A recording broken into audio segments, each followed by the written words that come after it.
Mahomes at bay. The Tampa Bay Bucs, Super Bowl 55.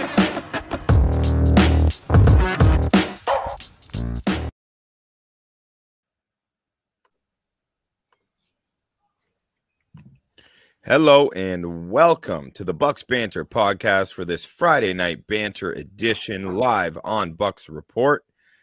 It's nice to see everyone this evening, gentlemen. How are we doing? We got Bo Danyard and Scott Capron in the building. Nice to have the three of us back together again. It's been too long. Been too long. Good to see you guys. Happy Friday. Let's talk some ball. I'm into it. I like it. A business-like approach. You know, I'm going to be honest, dude. With the baby, the Fridays, they're coming fast and furious. And even a 9 o'clock p.m. Start time is getting to me a little bit. So, I got some things on the agenda ready to knock them off, both in this pod and possibly around the house. And, just wanted to get to it. Nice. Well, high efficiency Capron. We love it. Yeah. It's the first time in history. So you guys are, really witnessing something. Well, speaking of agendas, what we're going to do this evening, we're going to discuss last night. Obviously, we all watched it. We're going to talk about that game a little bit, the status of the Buccaneers. We're going to get into some NFL news going on, and then we're going to see what kind of picks we have to offer approaching this Sunday from a gambling perspective. So that's the agenda for this 27th episode of the Bucs Banter podcast. Wow. I know. 27. Who'd have thought? Look at us. Still not canceled. Our Sean Alexander-th episode. Oh, man. A true Madden curse victim. One of my faves, Sean Alexander. Yeah. Remember how good he was for a few years? He was there? insanely good. Just so good. Yeah. I just remember the huge shoulder pads. Like he had monstrous shoulder pads. He wasn't the swaggiest, but like I remember first seeing him at Bama and like being like, damn. And then obviously he had those years that you're alluding to, Scott, in the NFL where he was, MVP candidate. Like, did he win an MVP? He was special. I feel like he won an offensive player of the year. Right. Because for whatever reason, those are separate awards. But yeah, he was he may have been the least swaggiest to be fair. But so awesome, man. He was fun to watch. Yeah, he was it was like Karl Malone. He got both MVP and Offensive Player of the Year in 2005. There you go. That was the year. He's like Karl Malone. Well, he just had, no swag. He's got like all these bands that don't look right. I don't know. Yeah. You got what I was throwing down there. That was good. Yeah. Thanks, man. So anyway, the Buccaneers beat the Eagles 28-20 in a hostile environment last night at Lincoln Financial Field, as I'm sure everyone listening to this live or later was watching. I want to talk about the offense a little bit. Then I want to talk about the defense. And gentlemen, as always, as I kind of just air my thoughts on the game, please jump in at any point and offer your opinion as well.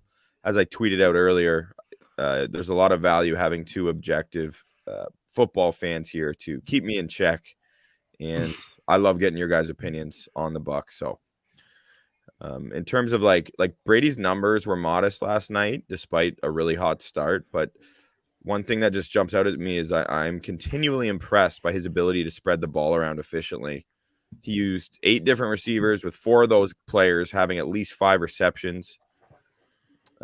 Despite his ability to distribute the ball to everyone, AB was undoubtedly his favorite target. He accounted for 9 receptions for 91 yards and a touchdown, while continuing his usage trend this year, which is playing just about half the snaps of Evans and Godwin each game.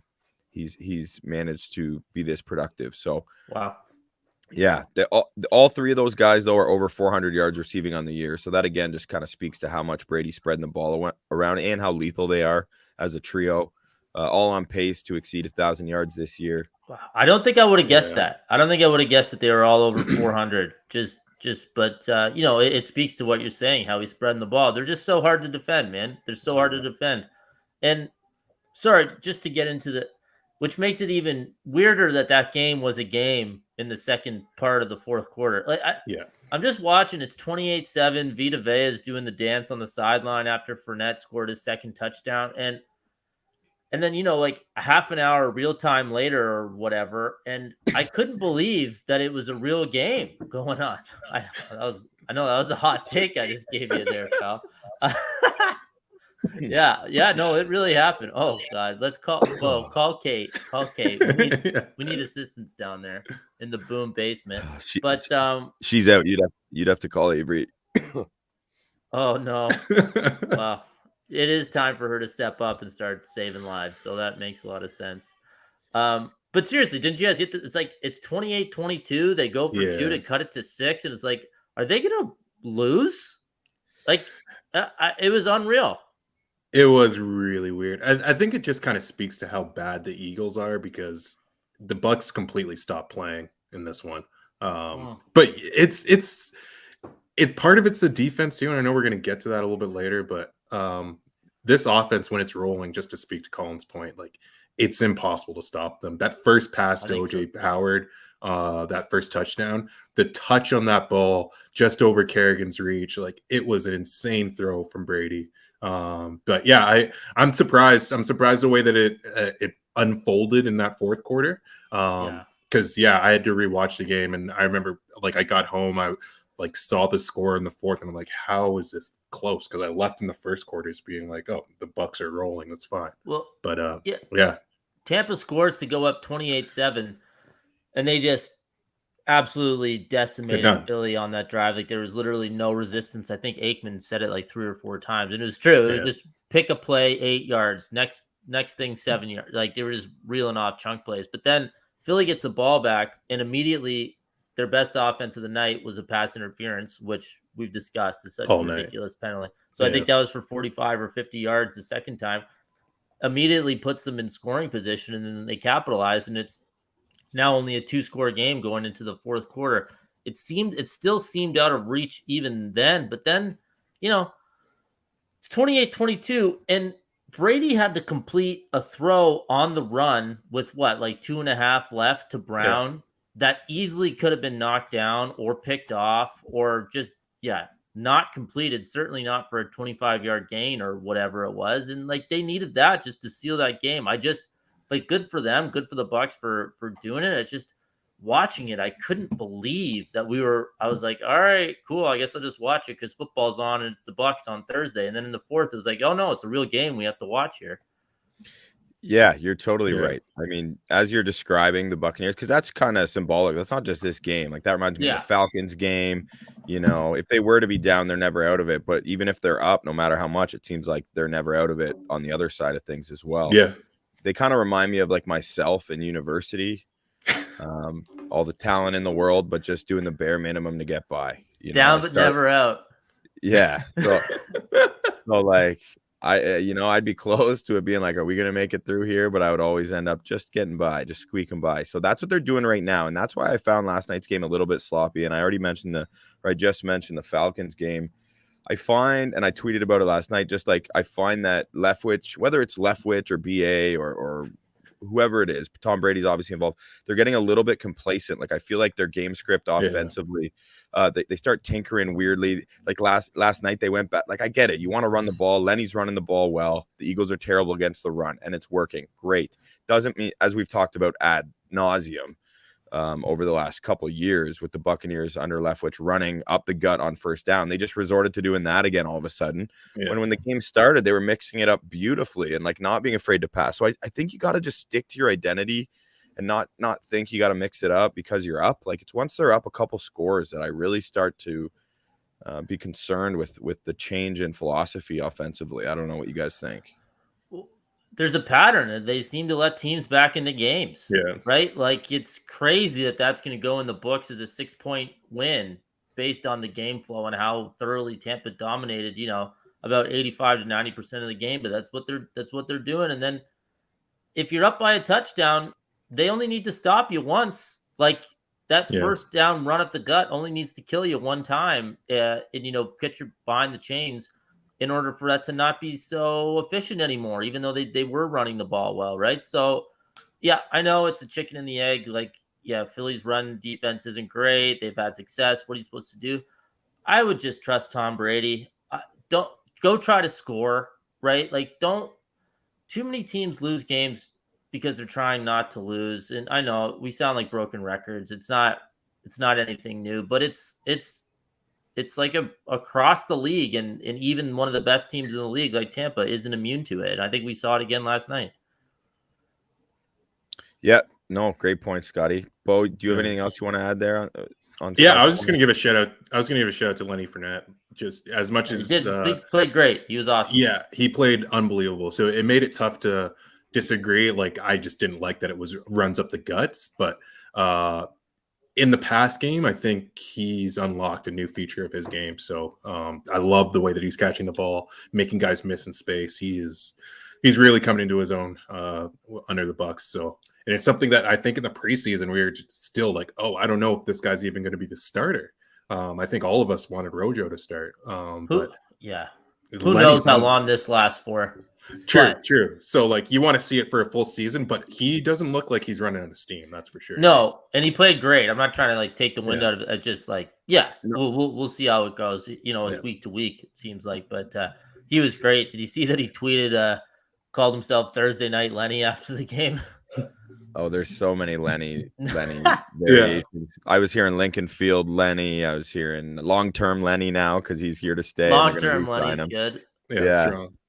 Colin, you mentioned the hostile environment. Was it hostile towards the Bucs or the Eagles? Because honestly, hostility can go in many directions, I guess. Yeah, that's hilarious.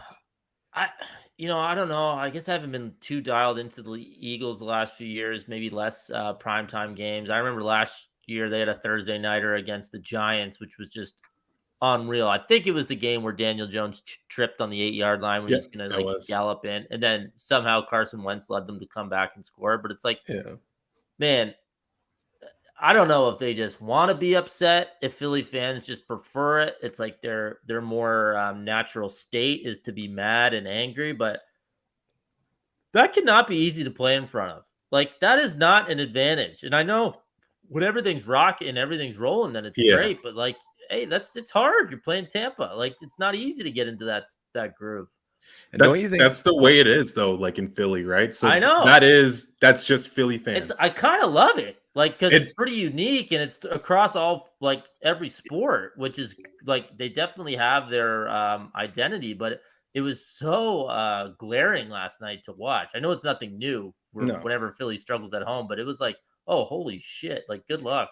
But don't you think that? Go ahead. So I just want to say, don't you think maybe like over time, because that reputation has preceded Philadelphia fans, like you said, across all sports, has it maybe like become a self-created identity as well, where they're feeling expected to do that at this point? Maybe. Like they're just playing into it, I don't know. Maybe they can't help it. Yeah, or they're leaning into it because it's like something, it's their thing, even though it doesn't help the team necessarily. But yeah, there's probably something to that. It's just I don't know. It's just wild. And I didn't see it, but apparently Ben Simmons was sitting like row 1, 50-yard line, and he didn't like the PI call, and he got like super agitated, and he tried to throw his Coke that he was drinking onto the field, and he missed from row 1.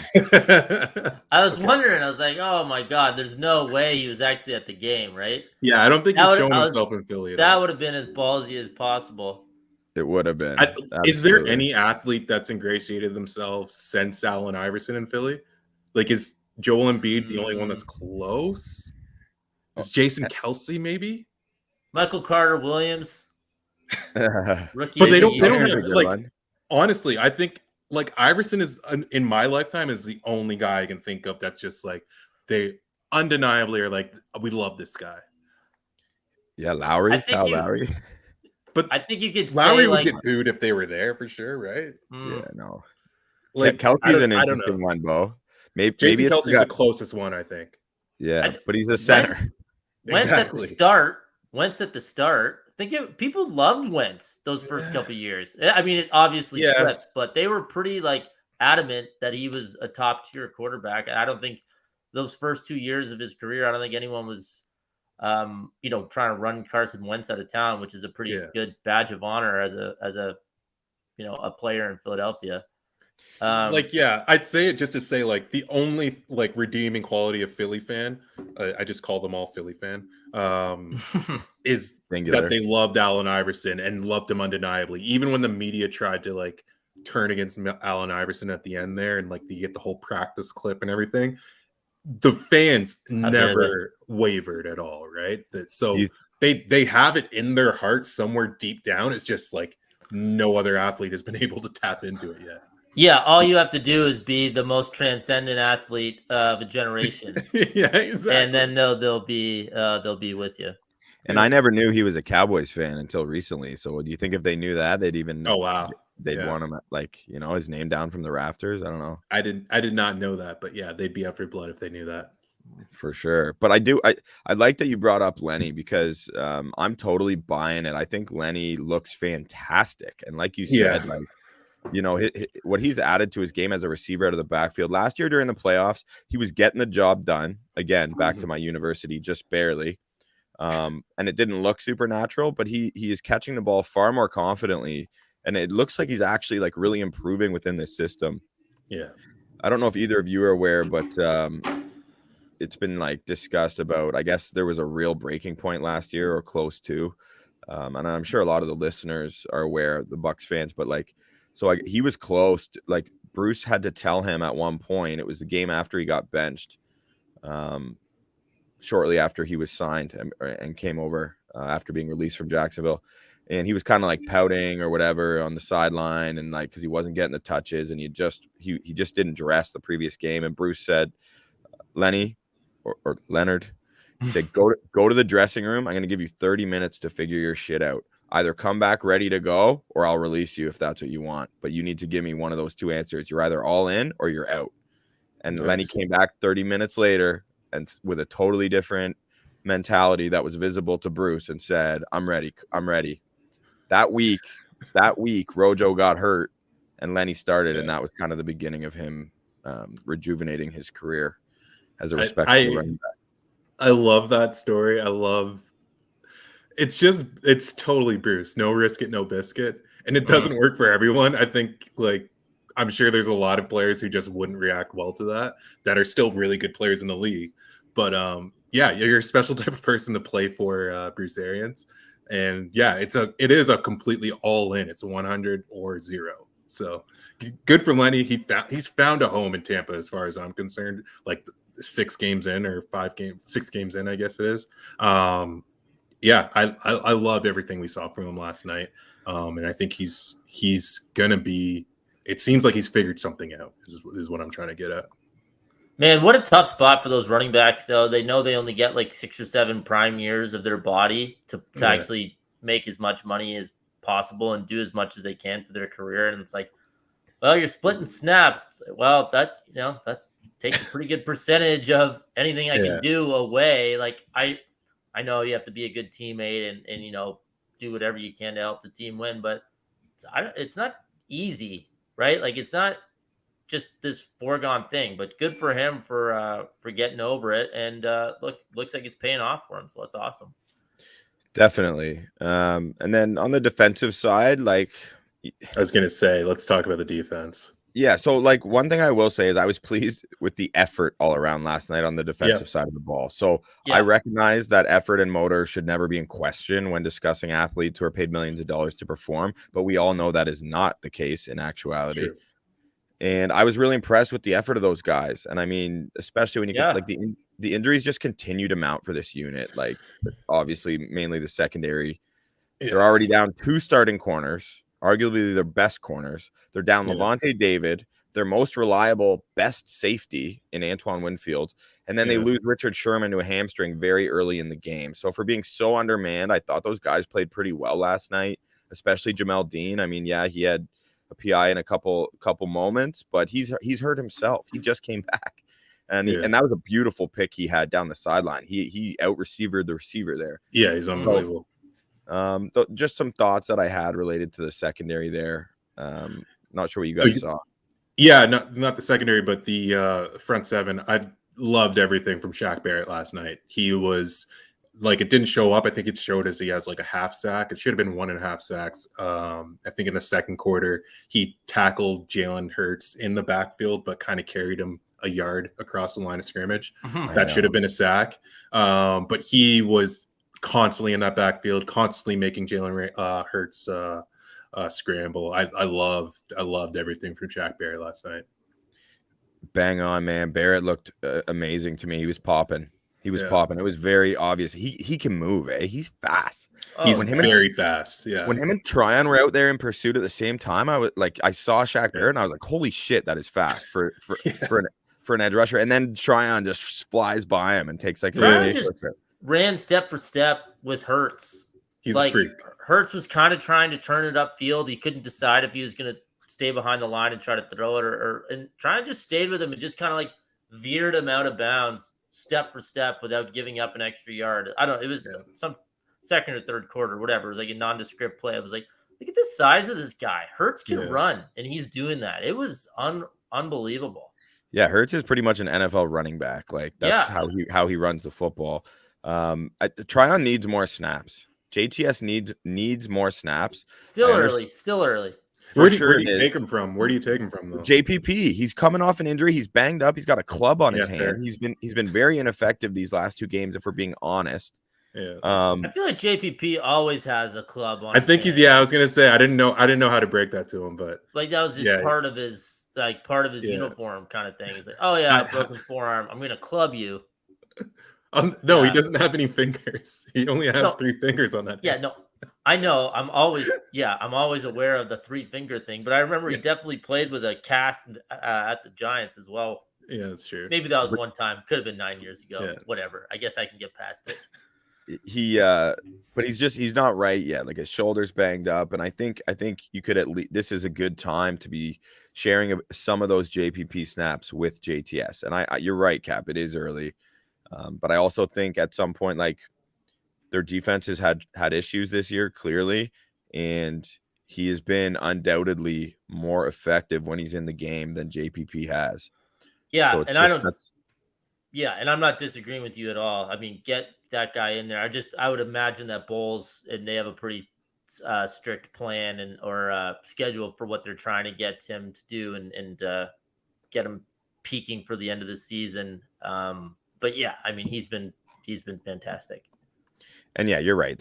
And he has a lot of loyalty with Bulls, obviously, and he's a big guy in that dressing room. So many reasons why he's getting all those snaps. And I do want to have the come to Jesus moment with you about the Bucs and the defense and where they stand in the whole landscape of the NFL.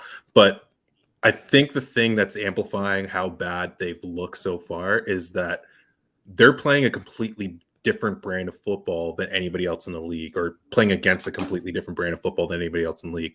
Teams are completely giving up the run. I think in the first half, the Eagles ran it once with Miles Sanders. They ran it 19 times the entire game. 10 of those were Jalen Hurts. A lot of those were just scrambles, not called runs. The way that everyone is just zoning in, being like, we're giving up. We're not running the ball. We have to try to pass it against this team. It amplifies obviously the injuries in the secondary, but also just you guys don't have the cover linebackers to deal with the tight ends, or you see like Zach Ertz kind of went off as much as anybody in that offense did last night. But yeah, it's different. It's a different game that defense is up against, because they're used to getting a few plays where they just look awesome, stopping the run, stuffing the run, getting to the guys, going edge to edge, making people run east to west. But they're just not seeing that this year, because they're just not calling those plays against them. And it's the right strategy to employ by these opposing teams. If you're not doing that, then I don't know what you're watching, because they have an incredible run D, obviously. But though you're right, the same way that of what you're speaking to in terms of it like being difficult to discern how bad the back end of our defense is when they're getting thrown on such at a historically abundant rate, like it's obscene. It's also it's making our rushing defense numbers look that much better because they're giving up so few numbers. So it's like, sure, have the best rushing D ever. We're just not going to bother, and we're going to see how much you adjust. And Bo, you've talked about this. You noticed this few weeks ago about Yeah. how frequently Todd Bowles drops his edge rushers into coverage, right? And that's something I hate it. that he's done, but it really does like just throw extra DBs out there, and he started to do it a bit last night more than he has Exactly. recently. I like the game plan last night. Yeah, it was a little bit better. It was better because he showed that he was like, I guess he's forced to at some Yeah. point when you're running out, a guy from who was just filming the movie The Replacements 10 years ago, and you're running him out there at defensive back. But he did like, so he's got to play more of that, the dime and nickel coverage where he's got 5 DBs on the field, especially when Devin White's been a liability in coverage this year, as we've discussed. So, to be fair, they bottled up the Eagles for like a huge chunk of the game. Yeah. Now Philly capitalized on like we talked about earlier, what essentially equated to 2 huge plays, which were pass interference calls, right? So kind of skews it because they scored touchdowns on those 2 drives. And, most times you're going to score or have a good chance to score if you complete a 50 and a 45-yard pass, and those were 50 and 45-yard penalties. So it's a little bit, you got to read between the lines as to what you actually saw out there. But they're going to have to go up against some pretty good passing offenses. They're going to get back to the Super Bowl, and then we'll see who they would play, obviously. But something to consider for sure. Something that needs to be looked at. Yeah, and generally, though, more specifically in terms of the way that teams are attacking this defense that I alluded to being the right way, is surprisingly, it's not a ton of deep shots because Bowles likes to protect. He likes to have 2 deep safeties. He doesn't want to give up the big play. But what they are susceptible to with his defensive scheme are those short passes over the middle. And again, with Devin White struggling in coverage, so they're not giving up a ton of explosive plays. They're just giving up so many completions that are equivalent of like a 7-yard run, to tight ends, slot receivers, running backs out of the backfield. So that's really their Achilles heel right now. And with Levante David being out of the lineup, that becomes that much more glaring. I thought Devin White was looking better in coverage yesterday, but again, it was the Eagles. Their offense wasn't looking good at the same time. So it was kind of tough to decipher why things went how they did. From my perspective, it was not a pretty game. But the Bucs got the win, and they're 5-1 despite this anemic defense we're discussing and all of these injuries. I actually am finding that the Leonard Fournette renaissance to be good. It's giving me peace of mind because at least I know who we're running out there, and we don't have to talk about Ronald Jones every week. So at least we're developing hopefully something secure that we can rely on there. Once we get guys coming back, we have this cushy part of the schedule. Very nice. If we can, this could be a fine time to be dealing with this, and hopefully it just has guys coming back healthy. Carlton Davis, Sean Murphy Bunting get inserted back into the lineup. So nice to get a win on Thursday too, right? To get those extra couple days plus just and you actually, check job done for what you're actually trying to do, get that dub. That was that's awesome. I guess my thing is just like we talk about the cushy part of the schedule, and I think they talked about it on the broadcast last night too. But if you really look at the Bucs schedule, they're not really going to play anybody until the playoffs. Like they play Buffalo in week 14. That's going to be probably the toughest game of the year other than the Rams. That could be like both teams are 10-2 or like that could be. Yeah, that could be an awesome game. But I think the level of competition that the Bucs are going to play this season makes like that first playoff game is just going to be a huge jump in competition, I'm guessing. Depends on if they get the bye or not, if they can make it to the top of stay at the top of the NFC. But I don't know. Like, what do you guys think about Carolina? I guess you're going to play Carolina late in the year. Only one of those games might matter. Week 16 and week 18. But other than that, you guys don't play anyone other than Buffalo. I guess if you think the Saints are going to put up a fight, being an NFC South team, but it's a lot of Washington, it's a lot of Atlanta, Indianapolis. Like, I don't know. Like, how are you feeling, Boom, about where this team is going to be as you're closing out the season? Is it going to be about the record, or is it going to be more about who's healthy, who's not healthy, and where you guys stand from that perspective. Like, what do you want to see the rest of this season? Basically, It's a great point you bring up about, will they have faced enough adversity in terms of the quality of opponents they've played to be well prepared and well oiled entering the postseason? They'll be Like, fine. I'm not worried about it because we got Tom Brady at quarterback, Tom Brady. Yeah. and because we had the exact same team last year, so they dealt with this last year as the underdogs, and like the way they knew when it mattered, they knew what they had to do. Tom Brady made sure of it, and they were like, that sounds cliche. Tom Brady made sure of it, greatest quarterback of all time, but like the influence that he has on that locker room is unbelievable. Like, you got to hear them talk about the speech he had at that Super Bowl. I don't know if you guys have heard about his speech. Yeah. Like just as a a little example, he's not going to let them not be prepared. So I would happily accept the cushy-ish schedule and have to, have that in the back of my mind and trust that they're going to come to play in that one game, and that Tom Brady and this coaching staff will have them prepared. But they're all these guys are know what it takes to win a Super Bowl, and they did it in pretty miraculous fashion as underdogs in a gritty way, especially in that Super Bowl. Pure grit, pure determination. They won their battles, so they know how to do it. So I agree. I see where you're coming from, Bo, but it's not, and not to undercut the point, but it's not like they're playing the JV. Like, they still have their division games. They still have the Bills. They're still going to be playing against some borderline playoff teams towards the end of the year. Like, they're still going to have to fight and claw and like, just because it's such a hard league. Now, yeah, the schedule sets up for them to go on a real run here and finish with a pretty gaudy record, maybe even better than I would have thought at the start of the season. But they know the deal. They know the deal. You asked Boom, is it more about the standing or is it the health? It's both. I'm sure they would rather play at home and get everyone through the schedule, or get everyone to the playoffs and be good to go. The other thing is, like, I don't think any of the wild card teams from the NFC are too troubling. I don't know about. I shouldn't say that. Whoever doesn't win the NFC West, so the Cardinals or the Rams, obviously that's going to be a tough out for whoever that would be. But that won't be. I would be shocked if that's the Bucs as the 4th seed. But whoever the last two are, like, we like Carolina, but if they sneak in, they're not scaring anyone as much as they're just like a pretty solid kind of fun team, right? So yeah, I don't know. Not this year anyway. Not this year. It'll be. I'm really sorry. Just little tangent. I'm really interested to see who ends up grabbing those last couple wild card spots in the NFC, because a lot of mediocre teams are going to be fighting it out, and then with Seattle maybe taking themselves out of it, or not taking themselves, but being out of it with the Russell situation. It's we'll see what happens.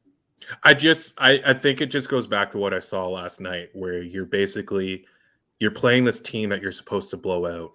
And I think that they're going to find themselves in this situation. Like, can't you just see Bucs first playoff game? They're favored by like 8.5 or something, because they went 10 or like 15-2 or something like that. And you're up and you get into a fight with a team that's actually good. And it's the first fight that this team has really been in. Like, the Rams game, okay, like, I don't know what you guys thought about that, but the second half of that game, it kind of got away from the Bucs, and they kind of not folded, but they basically said, okay, well, we're not going to get there tonight. And then the Dallas game, that was the first week of the season. I think we all think Dallas is really good, but that wasn't. It was Dak's not first the team. game. Exactly. It's like, you can get up for that game, but as much as I am like, okay, I believe in Tom Brady, I trust the process, I believe in everything that they've done last season, they've proved it already. The schedule is almost like a burden to me at this point. It's kind of the biggest red flag I have for this team right now, is just like, when are they going to play someone? Like, other than the Bills, let's see I want to see what they look like against the Bills, because that game should be huge for the Bucs and not that big for the Bills, because the Bucs need to go out there and send a message. Like, send a message against these teams. Like the Dolphins, you kind of send a message, but the Dolphins, they're not playing their starters. They have 2 offensive coordinators. They're horrible. But like, send a message against the Eagles. Send a message against your Indianapolis Colts whenever you play them. Like, send a message against a few of these teams and blow them out. Like, let's not worry about against the spread anymore with this team. I get where you're coming from, Bo, but that feels like an ivory tower thing. Like Sure. going on the road and beating a team with a pulse. And I know you don't worry about the spread or blah, blah, blah. But they were favored by 7. They probably should have won by 7 or, or easily could have covered, right? So, like, it's not. But they are an ivory tower team. You know what I mean? Like they are like the cream. Like you are supposed to be going out. The Eagles should be coming out and being like, we're not even supposed to be on the field tonight. Like why is everything we're trying to do so hard? And I think offensively it felt like that, but there were some moments in that game where you're just like, hey, why are you guys asleep here? Like, let's wake up. We're clearly the better team here. Yeah. As Tapasio says on YouTube, be dominant. And Bo, that's what you're looking for against the inferior competition. It's obviously what I want to see too. And that's why I discuss a win like last night as ugly. Same with the win versus the Falcons. Those speak out. That Bills game will be big because we'll see how much they get up for a game against what looks like the best team in the NFL right now. Exactly. On both sides of the ball, the Bills legit look like the best team in football right now. Yeah. Juggernaut. But we got lots of time for them to work up to that, and I'm okay. Yeah, that's where I'm at too. Fair. So it's a long season. Like if you got to grind out these ugly wins right now, while you have this depleted secondary, and all these teams are figuring each other out, and you're adjusting to this strange opposition. It's like a collective understanding throughout the league that you have to attack our defense this way. Like they got to just settle in and figure out what's going to work. And then I just hope at some point I would like to see them dominate some of these inferior opponents, and I think they will. I think they will. And I think they need to. You need to go into these games being like we're playing against the Bucs from last year, basically, because getting to the Super Bowl again and winning the Super Bowl again is going to be way harder than anything you guys had to do last year. So let's start seeing it. Let's see it. Like if you guys have that in you, I want to see you blow out the Eagles on a Thursday night. I want to see you blow out the Colts, blow out the Dolphins, which they did. But I just want to see them go out there and do it against these lesser competitions and just say, we're not playing against the score anymore. We're not calling plays because we're lazy and we just want to run it up the gut and we want to see what Lenny has. Like, let's go out there and take care of business against all these teams, like, and send a message throughout the NFL. And I think the Bucs, like, that's where the Bucs are. Like, as much as you like what they're doing right now, it's great for like, it would be great for the Chargers. You know what I mean? Like the way that they're playing these games, or it's great for any of these teams that haven't been there before. But the Bucs have been there before, and if they want to go there again, they're gonna have to start beating teams more and sending messages. I like it. I don't disagree. So that's where we stand on the Buccaneers. 10 days rest before they're going to take on Justin Fields and the Bears at Raymond James Stadium in Week 7. Let's talk a little bit about some things going on around the NFL, gentlemen, and chime in with anything that's caught your attention today, this week, heading into this Sunday slate of games, whatever it may be. Chris Carson was put on the IR today, by the way, to joining Russell Wilson. Both guys going to be out at least the next 3 weeks. Add Carson to the list of top tier running backs. Saquon, Nick Chubb, Christian McCaffrey are all also on the shelf this weekend with injuries. Kingsbury tested positive for COVID. That just came out. He's going to miss this Browns game this weekend, which is a big one for the Cardinals. But I think they'd almost rather not have their head coach than have the Browns have Nick Chubb. Who knows? Yeah. And then speaking of the Cardinals, that's a net win. Right. Leaving Kingsbury and Chubb, like I honestly think that's not the end of the world for Arizona. Yeah. Kingsbury's been doing better, though. I mean, it seems this year. Like, I haven't been watching a ton of the Cards. I'm just seeing what they're doing more than anything, if I'm being totally honest. But, I mean, he must be doing something right over there, gentlemen. But we'll see what happens. This is a big game for them. Well, they just have, like, their roster is unbelievable. And they've got so much talent on both sides of the ball. I think I've watched a few of those Kingsbury games. I've bet on a few of those Kingsbury games. And it's a roller coaster at times. Like, I think when they played the Vikings, you're kind of sweating that with me. Boom.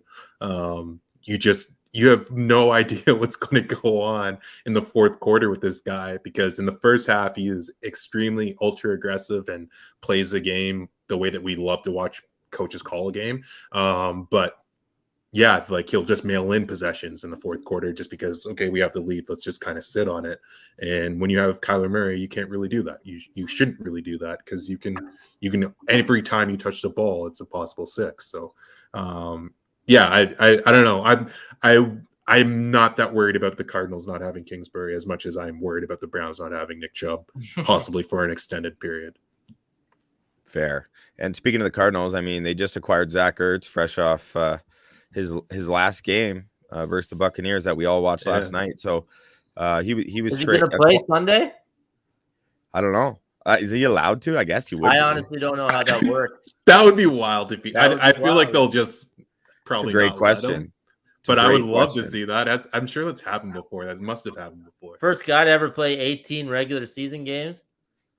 That is a great question. I'm reading here. He's not eligible. Okay. That probably makes sense. According can I give a shout out? Can I give a shout out to the host of this podcast for saying in June that the Cardinals should have went out and got Zach Ertz? That's right. He's got the receipts and everything. Big receipt guy. Had to throw those out there. Thanks for that shout out, Bodan. I appreciate it. Killing it.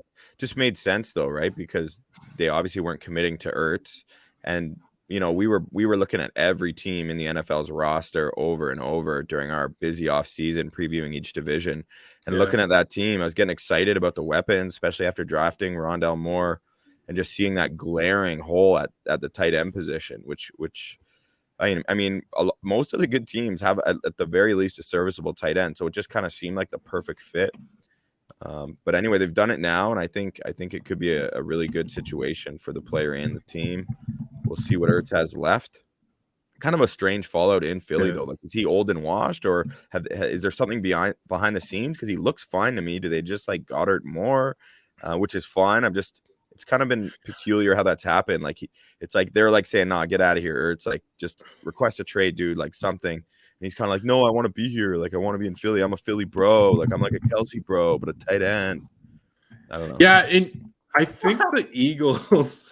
I think the Eagles are kind of giving up on this season. I forget who tweeted it out, but I think last week or the week before, if the season would have ended, the Eagles would have had pick 4 and pick 9 in the draft. Like they've got a ton of optimism looking forward. But yeah, I don't know. Like I don't know why they're giving up on Zach Ertz. Eagles have 3 top 10 picks next year if the draft happened today. Wow. Yeah, that's insane. That's massive. Yeah, that's like season. That's franchise changing. Yeah, that's huge. That's unreal. I was on a debate last night before the game on some other network versus an Eagles fan. What's that? CNN? I thought I saw you on there. No, obviously it was Cooper.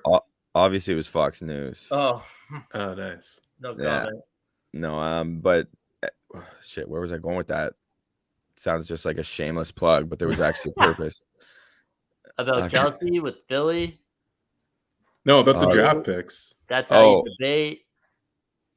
Sorry. And what I was going to say is I had to bring up the Justin Jefferson thing because he was talking about their speed in Rieger and Quez Watkins. And I was like, yeah, I wonder how Justin Jefferson would have looked there, buddy. Like, because you can't not bring that up. Imagine they had Justin Jefferson as well, and then they go and have these 3 top 10 picks. But as Scott's hand in the air probably signifies, it's like, yeah, hindsight's 2020. That's how these things go. You can't hit on everyone. I don't know, or I'm just reading into Scott's body language too much. No, dude, I'm just like involuntarily spasming over here, just trying to figure it all out. Don't look at me for literally anything. So you're good. You're the Justin Jefferson of young fathers, Scott. All right. Yeah. Third time I've been called that today. Third time. That's unreal. Once by me and then another by my neighbor after I asked her to do it. So yeah, you're no Jory Rieger.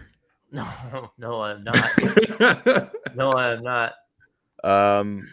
Yeah. So in terms of like that's any of like the NFL news. I know we got you guys probably have some picks that maybe now is a good time to shift to that. The only other thing I just briefly actually want to touch on first, the Kansas City Chiefs, boys. Like, someone's up. Wild. Someone's up.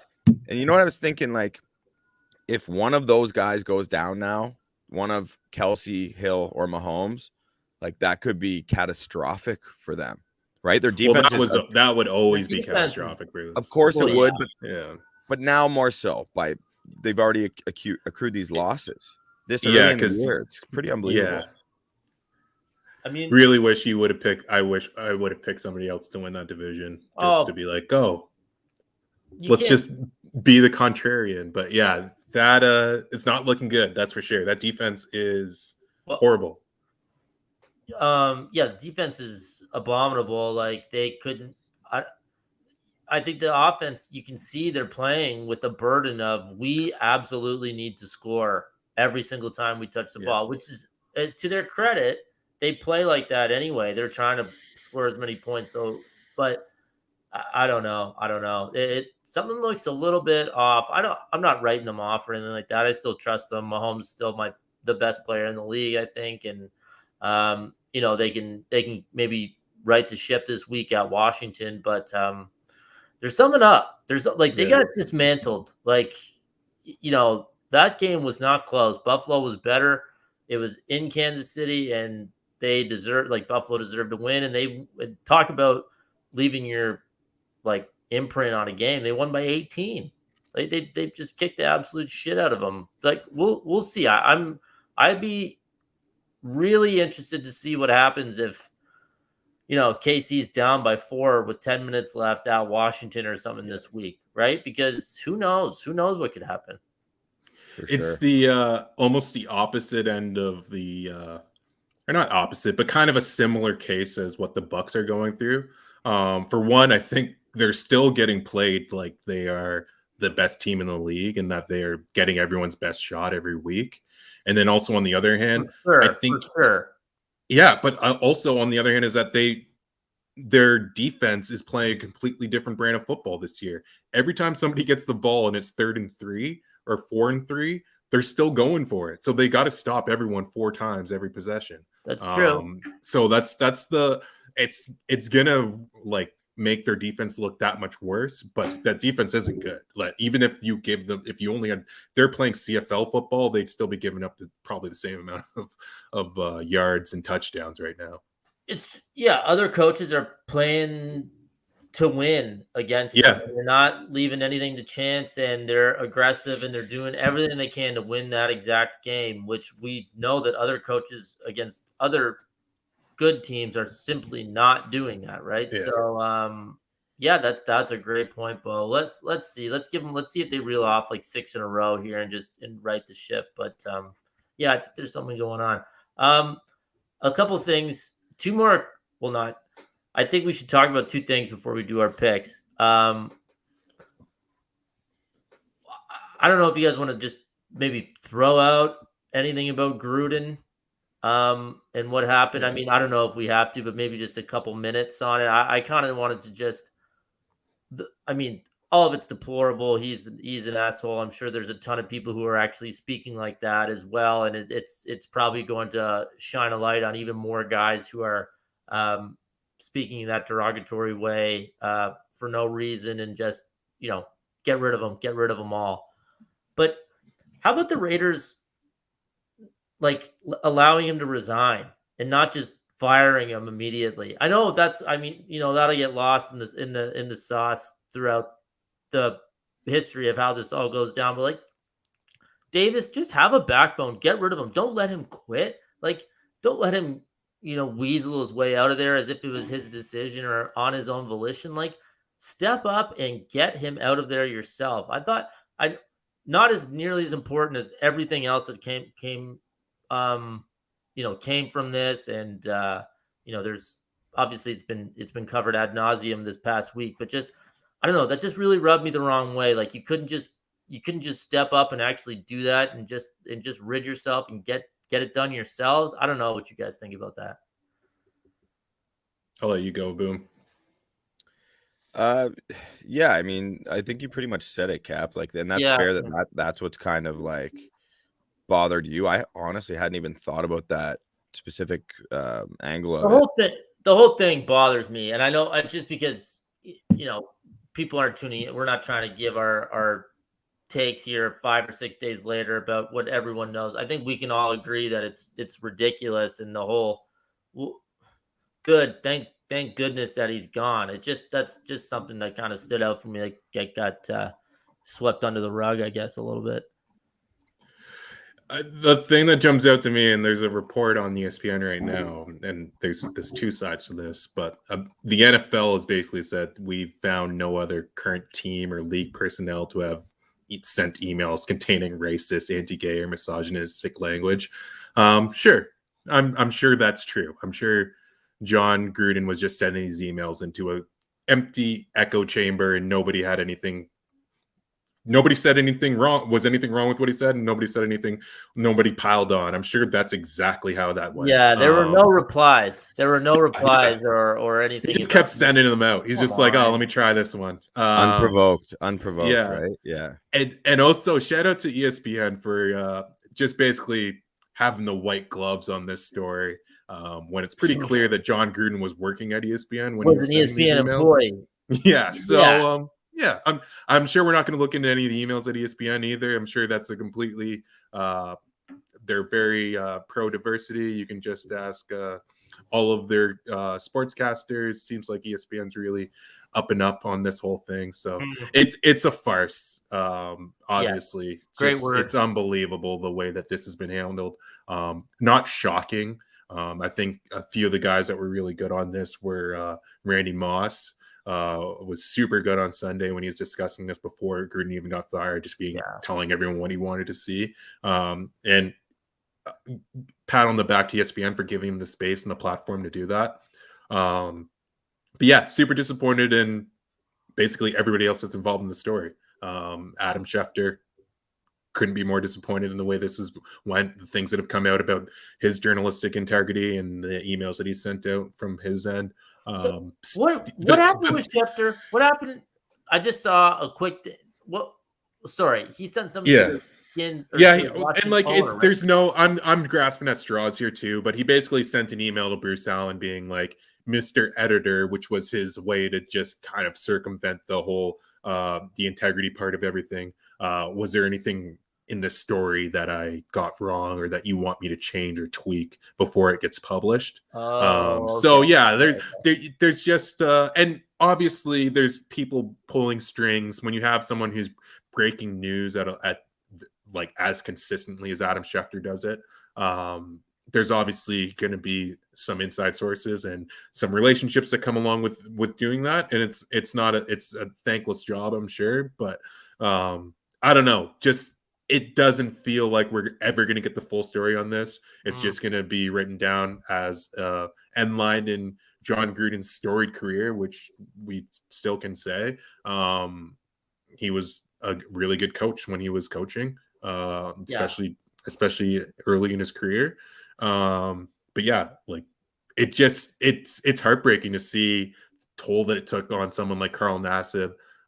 This was one of the franchises who I think even on this podcast, we're like, these guys are handling this perfectly. We love like that they're being so inclusive, and for this to come out just kind of puts a red stain on everything that we were saying earlier on in the season and preseason about what we thought of the Raiders, how they started this season. And I would not put even $1 on the Raiders to win a game this week.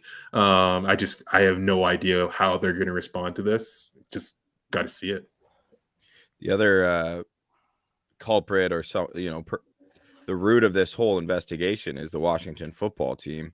Yeah. And then sure enough, they've received a lot of and justified criticism for announcing, within a couple days when all of this news comes out, that they're going to be retiring Sean Taylor's jersey into the rafters. And it's like, I'm sure you guys saw it going around. It's like, it's either that's either the worst PR department of all time or just a horrible, deplorable attempt to avert attention elsewhere from the fact that their franchise is the root of where all this began. And I agree with that. It is. And I think it's the latter. I think they are trying to create a distraction. And I think it was a strategic move. I think it was both of those things. Yeah. And why hadn't his number been retired already anyway? Like I couldn't believe when I saw that. I just assumed that it would have been by now. Like, are you kidding me? This is when you choose to do it. Such a joke. All these guys are just snake oil salesmen, Gruden among them. Like, get out of here. So glad he got caught. So glad he got what's coming to him. And Washington is just, the bottom of the barrel of franchises, right? Like literally as bad as it gets, I think, in pro sports. I don't just at least terrible. ownership wise. Yeah. Yeah. Did you have one more item you wanted to address, Cap? I just wanted to bring up the Monday nighter with Lamar versus Indianapolis because but he was amazing. And in the fourth quarter and overtime, especially. And this is gonna sound like I don't want to take anything away from him because he was so good, but like they needed that performance from him to win in overtime against the Colts, including 2 Colts missed field goal, like a blocked field goal, another miss at the end, at the horn that they would have just, lost because Blankenship, the kicker, has like a torn hamstring or whatever was going on. The Colts, after Lamar fumbles on the 1, unbelievable. Then the Colts, they get called for a forward lateral, right, on the run back, which easily could have been a touchdown, right? So it's just as great as it was, and he was like so fun to watch. And when that defense is tired, I don't know how you stop them, right, in the fourth quarter. If your lead isn't big enough, then like good luck. Yeah. But it was kind of more like, all right, Baltimore, like you kind of needed basically a mini miracle in order to win the game. It's just something that I didn't really feel was hit on this week. It was just all Lamar, which fair enough. Like, hey, stay positive. He deserves it. He was incredible. But they should have lost. Really, they should have lost. Yeah. If I may. So I missed that entire game. Okay. But regardless, like let's take it back a step further. Do you remember the Detroit game at Detroit? Yeah. No kidding. Yeah, that's or the Oakland game the Las Vegas game that they should have won. And like as much as the Bills are the best team in football, and it seems like they're the best team in football right now, the Ravens are the funnest team to watch in football right now, which is for what we thought would be a one-dimensional offense and the same like running like merry-go-round great defense that we always have every year from them. They've found a way to make absolutely every game they're in like must-see TV.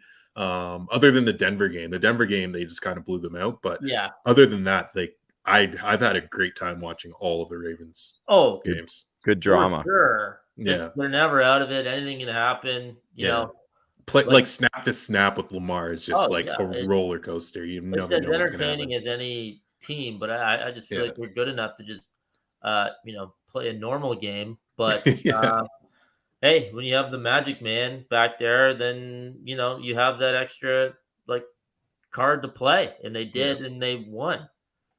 So we started off the show discussing Scott's like highly efficient mode that we were just kind of feeling. We were on that vibe. Well, we got 2 minutes exactly, boys. I'm not offering any picks in terms of our best bets. So I don't know how much time you need. Who wants to go first? I'm going to leave the floor to either of you. I'm taking this week off. I need to. I was heavy on Godwin last night. It was the perfect game for him to excel.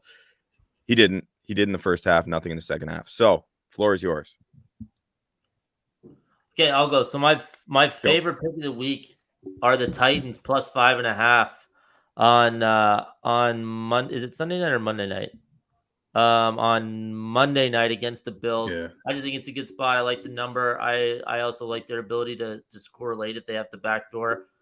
Not an anti-Bills. I just think 5.5. I like a tight game there. I like a 31-28 type score either way.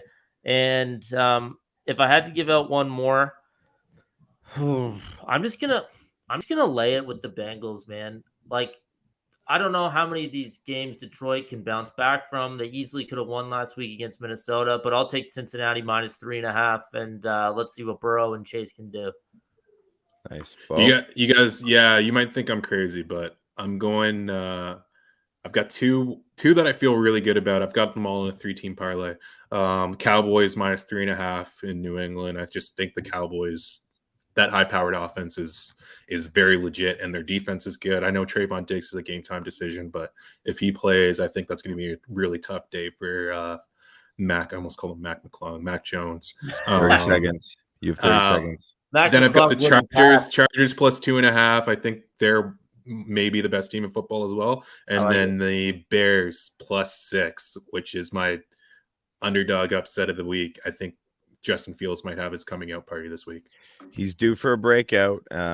There you have it. You got some picks, you got some NFL talk, and of course, you got some Bucs talk. Thanks for joining us, folks. Look forward to seeing you next week, most likely Monday at 7 p.m. right here on Bucs Report. Until then, be well and go Bucs.